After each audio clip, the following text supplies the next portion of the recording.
पुराने जमाने की ये कहानी है। एक गांव में एक व्यापारी ने प्रेम विवाह किया।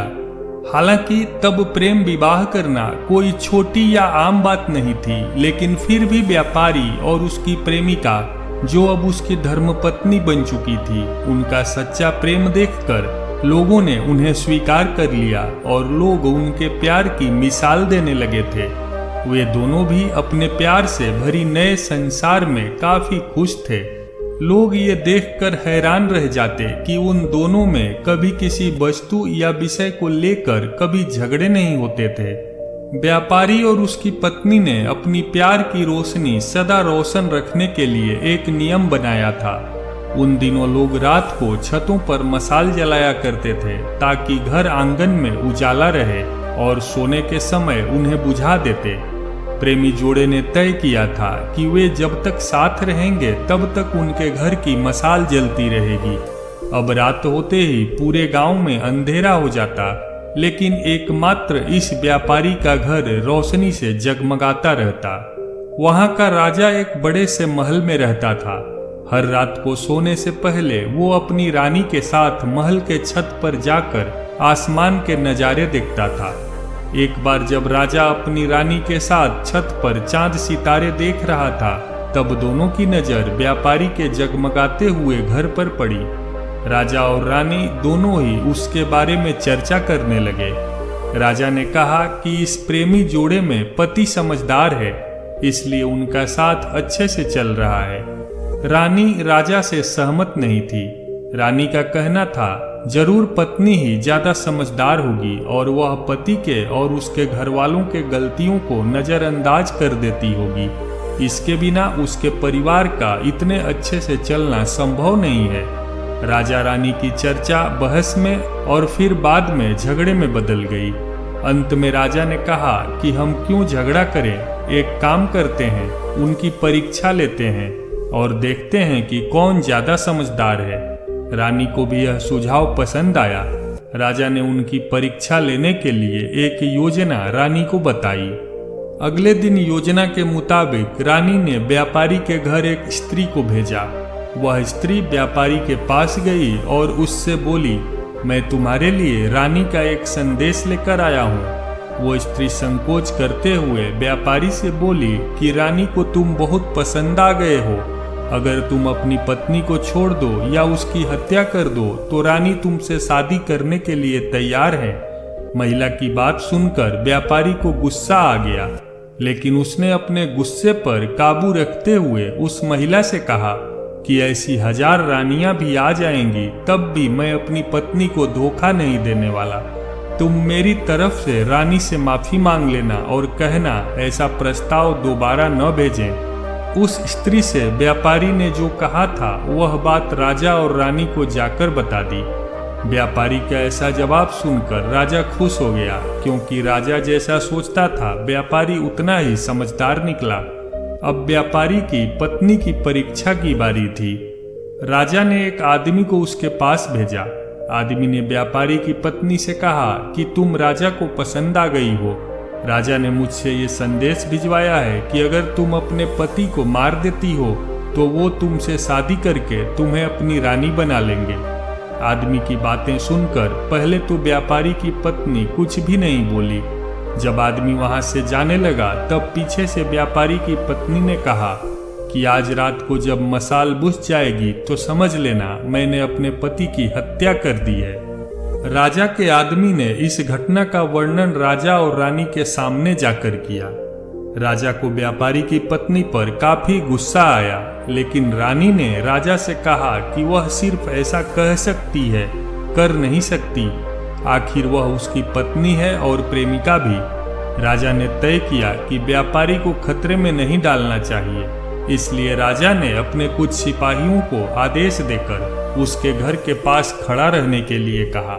राजा ने उनको समझाया कि जैसे ही व्यापारी के घर की मशाल बुझे तो तुरंत उसके घर में घुस जाना और व्यापारी को बचा लेना। रात होते ही राजा और रानी अपने महल के छत पर आकर व्यापारी के घर की तरफ देखने लगे। आधी रात हो गई, लेकिन कुछ भी नहीं हुआ। रानी राजा से कहने लगी, देखा, मैं कहती थी ना, वो सिर्फ कह सकती है, ऐसा कर नहीं सकती। रानी ने यह शब्द कहे ही थे कि राजा ने देखा कि व्यापारी के घर की मशाल बुझ चुकी थी। राजा को व्यापारी की चिंता होने लगी। थोड़ी देर बाद राजा के वह सिपाही जो व्यापारी की सुरक्षा के लिए वहां खड़े थे, राजा के पास आए और उन्होंने राजा को व्यापारी की मौत की खबर सुनाई। राजा ने कहा, तुम्हारे होते हुए व्यापारी कैसे मर सकता है? सिपाहियों ने कहा कि उसकी पत्नी ने दिन में ही जहर दे दिया था और रात को पति के मरने के बाद उसने घर की मशाल बुझाई, इसलिए हम कुछ भी नहीं कर पाए। राजा को इस घटना से न सिर्फ व्यापारी की पत्नी से बल्कि औरत जात से ही नफरत हो गई। व्यापारी की पत्नी के बेवफाई के विचार उसे पूरी रात आते रहे। राजा उस रात 1 मिनट भी सो नहीं पाया। राजा को इस बात का काफी पश्चाताप हुआ कि उसकी वजह से व्यापारी को अपनी जान गंवानी पड़ी। सवेरे राजा ने अपने एक मंत्री को बुलाया और उसे आदेश दिया कि मैं शिकार करने जा रहा हूँ, मेरे लौटने से पहले यहाँ की सभी महिलाओं को गला काट कर मार देना। राजा का ऐसा आदेश सुनकर मंत्री ने राजा को काफी समझाने की कोशिश की, लेकिन राजा उसकी एक भी बात सुनने के लिए तैयार नहीं था और राजा ने उसे धमकी दी कि अगर तुमने यह काम पूरा नहीं किया तो सबसे पहले मैं तुम्हें ही मौत की सजा दे दूंगा। राजा के शिकार पर जाने के बाद मंत्री काफी चिंता में डूब गया।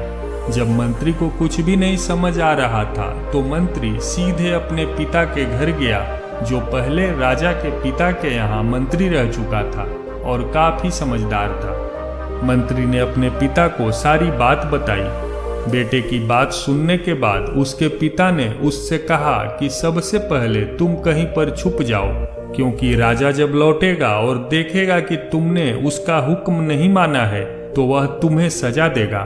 मैं देखता हूँ, किसी तरह राजा को समझाता हूँ। रात को जब राजा लौटा और उसने देखा कि उसके प्रदेश में सभी महिलाएं पहले की तरह ही अपना काम कर रही हैं, घूम रही हैं, तो उसे मंत्री पर बहुत गुस्सा आया। हर जगह तलाश करने के बाद जब मंत्री नहीं मिला तो राजा सीधे मंत्री के पिता के घर जा पहुंचा। राजा ने मंत्री के पिता से मंत्री के बारे में पूछा। मंत्री के पिता ने राजा को शांत करने के लिए पानी दिया, बैठने के लिए कहा और बाद में राजा से पूछा कि आप क्यों सभी महिलाओं को मारना चाहते हैं। राजा ने व्यापारी वाली पूरी कहानी मंत्री के पिता को बताई। मंत्री के पिता ने राजा से कहा कि आपने जो फैसला लिया है मैं उसे सही या गलत नहीं बता रहा हूँ, लेकिन मैं एक छोटी सी कहानी जो जब मैं मंत्री था तब मेरे साथ घटित हुई थी वह मैं आपको सुनाना चाहता हूँ। उसे सुनने के बाद आप जो फैसला करेंगे वह हम सब मान लेंगे। मंत्री के पिता ने कहा, एक दिन मैं जंगल से गुजर रहा था। अचानक एक नकाबपोश घोड़े पर सवार होकर आया और मुझे बंदी बनाकर घसीटते हुए कब्रिस्तान लेकर गया। वह मुझे एक कब्र के पास लेकर आया।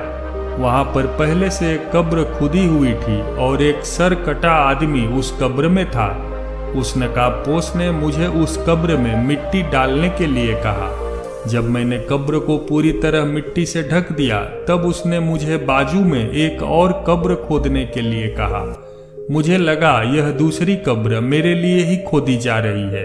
कब्र पूरी तरह तैयार होने के बाद उस नकाबपोश ने अपने चेहरे से नकाब हटाया तो मैं देखकर चौंक गया, क्योंकि वह एक बहुत ही सुंदर महिला थी। उसने मुझे कहा कि तुम डरो मत, यह कब्र तुम्हारे लिए नहीं है बल्कि यह कब्र मेरे खुद के लिए है। अभी अभी जो तुमने इस सरकटे आदमी को दफन किया है वह एक राजकुमार था, जिसने मुझे पाने के लिए मेरे पति की हत्या कर दी और मैंने बदला लेने के लिए उसे मार दिया। मैं अपने पति से बहुत ज्यादा प्यार करती हूँ, इसलिए मैं इस जन्म में जिंदा नहीं रहना चाहती और उनके कब्र के बाजू में मरकर दफन होना चाहती हूँ, ताकि अगले जन्म में फिर से उनसे मिल सकूं। इतना कहकर उस महिला ने अपनी गर्दन पर चाकू रखकर गर्दन काट ली और उस कब्र में गिर पड़ी। मेरे पास कोई दूसरा उपाय नहीं था, क्योंकि मुझे पता चल चुका था कि वह मुझे सिर्फ अपने आप को कब्र में दफन करने के लिए वहां तक लेकर गई थी। तो मैंने उसे दफन किया और अपने घर वापस लौट आया। महाराज, आपने जिस घटना को देखा है उसमें एक महिला ने धोखेबाजी की है, लेकिन मैंने जो कहानी सुनाई है, मैंने जिस घटना को अनुभव किया है, उसमें एक महिला ने अपने पति के प्यार में अपनी जान दे दी है। अब आप ही बताइए महाराज, अगर एक महिला बेवफा निकली तो क्या सभी महिलाएं बेवफा होंगी? एक महिला के किए की सजा सभी महिलाओं को देना क्या उचित होगा? राजा को बूढ़े मंत्री की बात अच्छी तरह से समझ में आ गई और उसने सभी महिलाओं को मारने का ख्याल अपने मन से निकाल दिया। दोस्तों, यह कहानी हमें समझाती है कि दुनिया में भिन्न भिन्न तरह के लोग हैं, भिन्न भिन्न तरह के उनके विचार हैं और उतने ही अलग तरह के सबके व्यवहार हैं। हम एक आदमी का व्यवहार देखकर बाकी सबके लिए कोई फैसला नहीं कर सकते। आज के दौर में यह बात बहुत अच्छी तरह से सबको समझनी चाहिए, क्योंकि आजकल ऐसा होता है कि जब कोई प्यार में धोखा खाता है तो वह सभी औरतों को या फिर सभी पुरुषों को नफरत की दृष्टि से देखने लगते हैं, सभी को एक ही तराजू में तौलने लगते हैं। आपके इस कहानी के बारे में क्या विचार है, कमेंट में जरूर बताइएगा। कहानी पसंद आई हो तो वीडियो को एक लाइक करके चैनल को सब्सक्राइब जरूर करें।